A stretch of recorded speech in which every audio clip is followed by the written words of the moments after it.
Homecoming by Rose Quill. Chapter 2. Departure. I sat at one of the picnic tables outside the school, staring at the weathered top. My friends were all gathered around me, waiting for me to continue. I had already told them about finding out that my mother had died and that I would have to leave for a little while. The silence was getting a little uncomfortable, so I glanced up, finding Twilight looking straight at me, an odd look on her face. "Look, it's all right," I said. "I'll only be gone long enough to pay my respects and help my sisters take care of any loose ends. Maybe a week at most." I forced a smile. "You'll hardly know I'm gone." "I don't know, Sunset," Applejack said, scratching her head. "I remember when my folks passed, and it takes longer than you think to mend things. If it weren't for Granny, I don't know what me and Big Mac would have done, especially with Apple Bloom being as young as she was." She eyed me closely. "You sure you're okay?" I patted the air between us. "I'm fine as can be expected. I'm hurting, but I'm going to be okay." The tug in my chest from those words made it seem hard for me to believe. "It may be a while before I can laugh easily again, but I'll be okay." "And I'll be there to help you on that, Sonny," Pinky chirped, even though her smile wasn't as wide as normal. "What was she like?" Twilight said softly.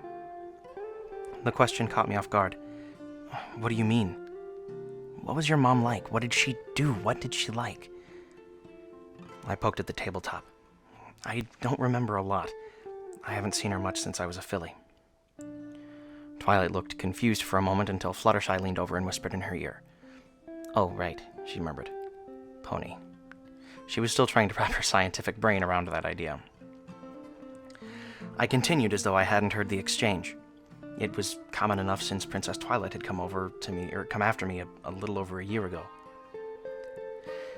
She was a painter, mainly community murals. She had a grand gift, and many families asked for her services. I pulled her picture from my pocket, setting it before me, feeling the tears behind my eyes, and forced them down. My sisters and I would sometimes travel with her and help. Rarity took the photo and looked at it. "I must say, darling, the two of you are marvelously photogenic." She loved getting photos taken of us all, I said, a wistful smile flitting across my face. Our house was stuffed with them, all sorts of photos, from great nature views to us as foals. I took the photo back and set it down. This was taken shortly after I got accepted into Princess Celestia's school. She was so proud of me, and we rode almost constantly. It wasn't until my ego got the better of me that I lost contact. The tears broke the dam, and the hurt and the accusations inside hailed against my heart. I collapsed forward and started sobbing again.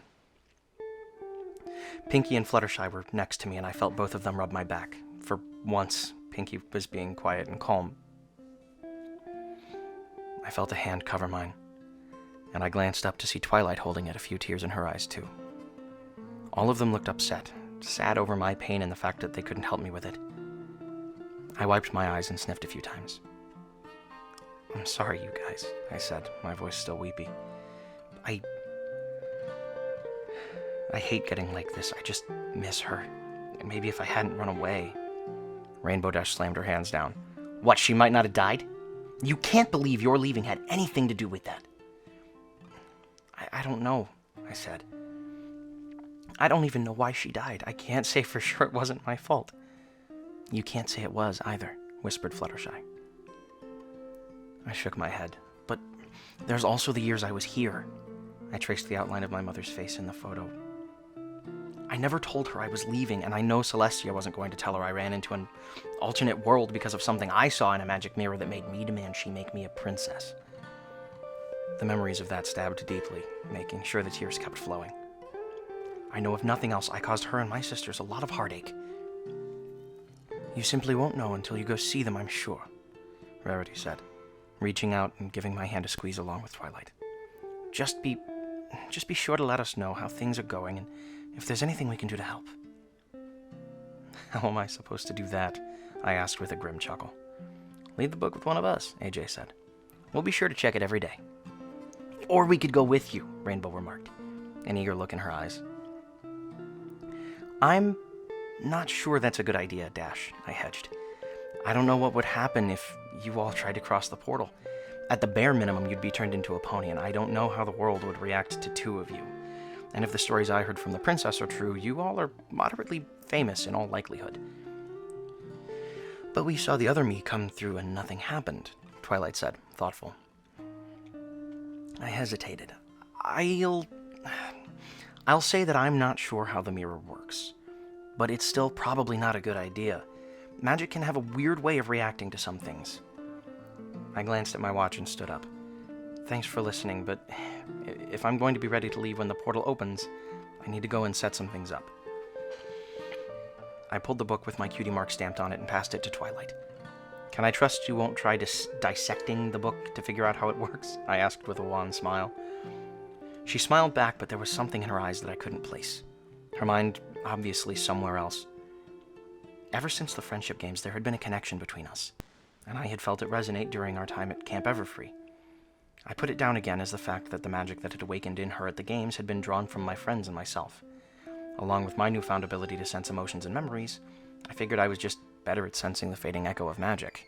The rest of my day consisted of light housekeeping and gathering what I'd need once I'd crossed over. Mostly my pendant and a few bits tucked safely in a small bag slung over my shoulder.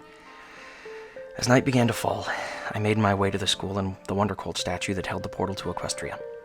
As I approached, I saw a figure waiting by the statue as well, a gray hoodie against the cool air, one I recognized fairly quickly.